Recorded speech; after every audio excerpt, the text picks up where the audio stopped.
메뉴에 쌓여 있는 그 숙제가 인플레이션이에요.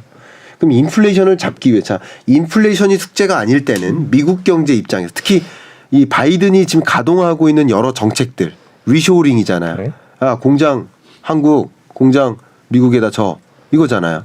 그렇게 하기 위한 자기 정책이라는 관점에서 생각을 해보면 강달러가 좋나요? 약달러가 좋나요? 바이든 입장에서 물가가 숙제가 아니라면 약달러가 좋죠. 수출하기 더 좋은 나라를 만들어줘야 돼요. 만성 무역 적자를 해소해보자. 이게 미국 경제의 진흥책이라고 볼 수 있겠죠. 그런데 지금 22년의 숙제는 뭐예요? 경기 부양이 아니라 물가에 있기 때문에 그 물가를 잡기 위해서는 뭐가 더 유리합니까? 강달러가 물가 잡기.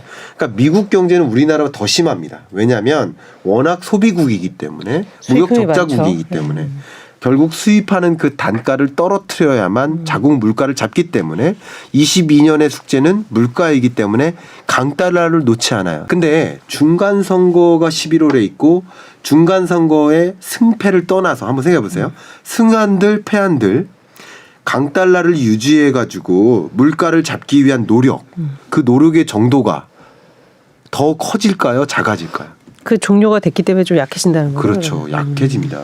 정치적으로, 정치공학적으로도 제가 정치를 잘 모릅니다만 정치공학적으로도 그것을 더 뭐 물가 잡기 위해도 물가 잡는 게 목표일까요? 표 잡는 게 목표일까요?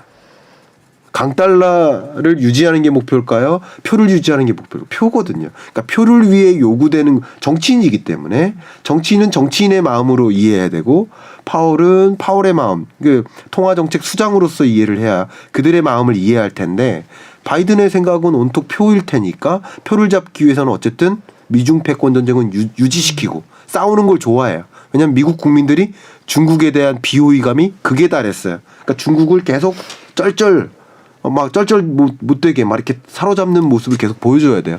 그건 유지하니까 관세 인하는 어려워요. 관세 인하 안 하면서 물가 중국산 품목을 수입하거나 다른 나라 수입 품목 가격을 잡기 위해서 당연히 강달러. 그러니까 강달러를 놓지 않을 거예요. 중간 선거까지는.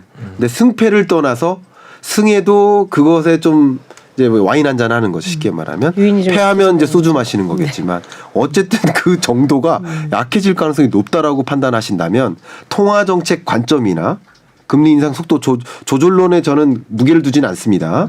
너무 섣부르고 여전히 금융기관 입장이고 비둘기파들의 생각을 너무 담은 거예요. 저는 그렇게 생각합니다만 어쨌든 속도 조절이 12월부터 시작되든 23년부터 시작되든 시작될 거거든요.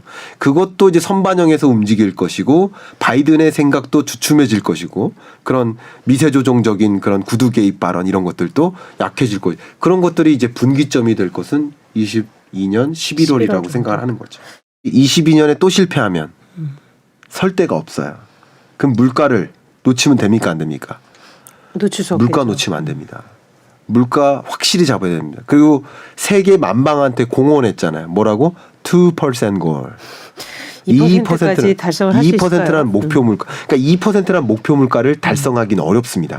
23년 연중에. 물론 다른 우리가 통제할 수 없는 변수가 등장한다면 바뀔 수 있어요. 전쟁이 갑자기 종식된다거나 그런 시나리오가 있을 수 있습니다. 그러나 그런 변수가 없다라고 지금은 전제해놓고 이야기를 나눌 필요가 있겠죠. 그렇게 했을 때 물가 상승세는 4%대 요 정도로 지금 보고 있습니다. 저뿐만 아니라 국제기구들이 다 그렇게 보고 있어요. 그렇기 때문에 2% 목표는 불가능해요. 그래서 23년 연중에 금리 인하는 없다라고 보는 게 맞겠습니다. 높은 물가가 유지되는 한 3% 4%대의 물가가 유지되는 한 금리 인하는 없어요. 목표 물가를 왜 만들었을까요? 한국은행에서. 왜 만들었냐면 우리나라가 21년 중반까지의 물가 상승세가 계속 디플레이션 걱정했었어요. 마치 일본처럼 잃어버린 40년. 그죠? 너무 길게 잡았나요? 30년. 어쨌든 뭐. 근데 일본 경제처럼 저물가 걱정이고 물가가 뭐 마이너스 물가 찍는 게 그런 게 걱정이었으니까 그때 물가 목표치는 마이너스 물가를 좀 플러스 2%로 좀 올려보자 하는 게 정책의 목표였어요. 통화 정책의 목적. 그러니까 2% 목표를 설정했던 것인데 지금은 6% 5%대에서 머무르니까 우리나라 물가 기준으로. 근데 이 물가 상승세가 내년에도 안 잡힐 가능성이 높아요. 지금 전망으로 치면 23년 상반기가 4, 23년 하반기가 3, 요 정도로 내려올 거라고는 봅니다만 이 물가 상승세가 당장 2%까지 떨어지기는 어렵습니다. 근데 이런 국면에서 이제 경기 부양도 필요한데 경기 침체 너무 심각한데 이런 우려가 있고 또 속도 조절론이 나오는 것은 경기 침체 우려가 아닙니다. 경기 침체는 다 알고 있어요. 그리고 경기 침체를 용인한 거예요. 나쁘게 얘기하면 경기 침체를 유인한 겁니다. 경기 침체를 데려와야 물가가 잡히는 거예요. 공급을 올릴 수 없으니까 수요를 떨어뜨리는 투자와 소비를 줄이는 게 경기 침체인 거예요. 경기 침체를 만들어서 수급을 맞추는 거. 이게 결국은 물가 잡는 방식이에요. 패드에. 그러니까 이런 방식이 경기 침체를 용인하고 유인해 온 거예요. 그러니까 그것 때문에 속도 조절해야 된다 이런 게 아닙니다. 시스템적 리스크예요. 시스템적 리스크. 지금 우리나라 걱정인 것. 시스템적 리스크는 말 그대로 금융부실로 연결될까? 뭐 물론 지금 조금 안정화됐지만 영국처럼 그런 문제가 생길까? 결국 채권 문제예요. 그런 문제까지 발생해서 시스템적 리스크 이런 것을 이제 테일 리스크라고 표현을 하는데 테일 리스크는 발생할 가능성은 그렇게 높지 않지만 한 번 발생하면 그 파장이 엄청나다 하는 걸 이제 테일 리스크라고 표현하는데 네. 이 테일 리스크를 우려한 거예요. 그걸 우려했기 때문에 그러면 뭐 연방준비은행 총재마다 자기가 관찰하는 데이터가 다르잖아요. 자기 주를 더 많이 볼 거 아니에요. 그러니까 각자 보는 게 좀 달라요. 마찬가지 우리나라 총재와 BOJ 총재가 금리 인상 결정이 완전히 다르잖아요. 그것은 자국 경제를 보듯이 미국은 수많은 주의 연방준비은행 총재들이 당연히 다른 의견을 가질 수 있어요. 근데 지금 속도조절론을 얘기한 사람은 원래부터 비둘기였던 사람이고 이걸 반영한 게 월스트리트저널의 보도인 거죠. 그렇게 볼 가능성이 높아요. 네. 그러면 이 회의에서 가장 중요한 우리가 주목해야 될 게 금리 인상 폭보다는 기자회견이에요. 정말 금리 인상 속도를 조절해야 된다는 디베이트를 했는지 디베이트를 한 이후에 금리 인상 속도 조절을 언제쯤에 하겠다라는 그런 발언 이게 굉장히 중요한 핵심이라고 볼 수 있고요. 그게 만약에 속도 조절론이 확실해지면 12월을 그러면 좀 빠른 속도로 반등의 기운이 들 수 있죠. 이제 속도 조절 그 자체가 의미가 있는 거예요. 네. 네, 제가 질문에 대해서 막 답변하다가 어디로 왔는지 모르겠습니다. 질문이 뭐였죠? 죄송합니다. 인상폭을 축소하지 않을까. 그러니까 옛날에는 인상하지 않을까가 아니라 이제는 인상을 하는 건 맞는데 이제 축소해 줄 거라는 그런 기대감. 말씀하신 대로 그게 비둘기파 일부 의견일 수도 있지만 약간은 월저널이 보도하면서 조금 이게 퍼져 있는 게 아니냐 이런 기대에 섞인 전망인 것 같아요. 근데 네. 말씀 중에 본인은 그렇게 생각하지 않는다 이런 말씀도 하셨었어요. 예. 그러면 이게 지금 부상하고 있는 이유와 예. 물론 말씀이 계셨지만 교수님이 이거를 바이하지 않는 이것을 좀 이렇게 정리해서 말씀을 해주실까요? 그러니까 비둘기파가 네. 뭐 보통 한 2명 정도 있다고 네, 볼 네. 수 있겠고 나머지는 매파이고 더군다나 파월 입장에선 파월의 마음을 한번 읽어보죠. 파월은 21년에 실패했어요.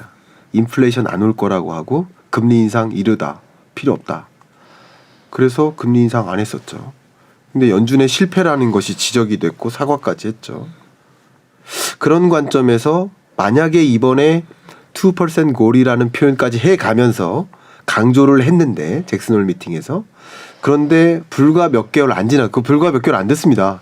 불과 몇 개월 안 지나서 일부 비둘기파적인 발언을 반영해가지고 그러면 정말 2% 상관없이 5%도 괜찮다라는 그런 사인을 만약에 던지면 시장에 또 다른 혼란이 옵니다. 그리고 자기의 실패가 거론될 거예요. 파월의 입장을 생각해 보자고요. 물론 뭐 디베이트를 해가지고 위원들이 뭐 각자 다수결 방식으로 선정을 하겠지만 일부 의견도 참작이 되겠지만 이렇게 발언한 사람들이 원래부터 비둘기파였어요. 그리고 매파적인 발언이 더 우세했기 때문에 그리고 비둘기파적인 발언이 있기 직전까지만 해도 수많은 연준 위원들이 하나같이 자기 무슨 포럼 가가지고 매파적인 발언을 했잖아요. 계속했잖아요. 그렇기 때문에 그게 어려울 것이라고 저는 생각을 하고요. 디베이트를 거치더라도 어려울 것이다. 그래서 다소 계속 이제 언론과 금융기관은 희망적인 사인을 주는 것 같아요. 그래서 계속 반복되는 게 22년 내에 희망적 사인을 줬더니 오해였네. 물가 잡혔다라고 생각했는데 아니네. 근원 물가를 보니까 정말 안 잡혔네. 금리 인상 속도 둔화될 줄 알았는데 아니네. 계속 오해와 확인. 그게 연속 아닙니까? 그런 관점에서 또 역시 오해를 주는 보도가 아니었나. 그러니까 일부 책임인 연준 위원들 다 책임 있어요. 근데 블랙아웃 들어가기 직전에 지난 토요일 그때부터 블랙아웃인데 그때부터는 이제 연준 위원들이 그 언론에 이렇게 회견하면 안 되죠. 표현 자기 의사를 발항하면 안 되죠. 그 직전에 그런 보도를 내렸던 것은 어쩌면 클릭률. 그죠? 언론사로서의 클릭률. 그럴 수도 있죠. 그리고 저는 개인적으로 그렇게 생각합니다. 언론사는 목표가 클릭이죠. 클릭률. 그리고 역시 그런 발언을 담음으로써 시장의 안도감 조성. 계속 그게 그래서 왔기 때문에 저는 그런 것이 아닌가라고 생각을 하고 물론 뭐 제 생각이 빗나갈 수도 있지만 저는 그렇게 해석을 하고 있습니다. 지금 이런 국면의 모습을. 왜 그 말씀을 드렸냐면 근원 물가 상승률이 그러니까 지난 9월 CPI 발표됐었잖아요. 그게 근원 물가 상승률이 제자리로 돌아왔었죠. 그만큼 근원 물가 기조적으로 근원 물가는 계속 올라가기만 하죠. 그러니까 기조적인 그 물가 상승세를 잡지 못한 상태인 거예요. 첫 번째. 그리고 만약에 금리 인상 속도 조절에 대한 사인을 포워드 가이던스를 던진다. 그러면 시장이 뭐라고 받아들일까? 이제 투자해도 되고 그러면 당연히 기대 인플레이션율을 다시 급등시킵니다. 그러니까 결국 소비자의 기대나 심리를 잡아야 되고 금리 인상의 속도가 그것을 만드는 건데 금리 인상 속도를 지금 미리 어떤 포워드 가이던스를 주지 않은 채 이 비둘기파의 발언에 기초에서 의사결정을 내려버리면 그러면 시장은 더 큰 혼란을 주고 특히 소비 심리를 다시 부추기거나 뭐 이런 일이 벌어질 수 있다는 거죠. 네. 포워드 가이던스를 일단 줘야 된다는 거죠. 적어도 두어 달 전에는 그런 관점에서 지난 FOMC 때 그런 기조를 얘기하지 않고 계속 자이언트 스텝 할 거야라는 식으로 얘기를 했는데 그 비둘기파 몇몇 발언 때문에 그걸 반영해 가지고 속도 조절을 한다라는 것은 저는 개인적으로 파월의 자존심을 스크래치를 주는 것이다. 라고 개인적으로 생각합니다. 파월의 입장에서 생각을 해보면 그래서 어디 감히 내가 팀장인데 팀원이 그런 발언을 하고 다녀? 그런 마음을 갖지 않을까 개인적으로 생각을 하고 있습니다.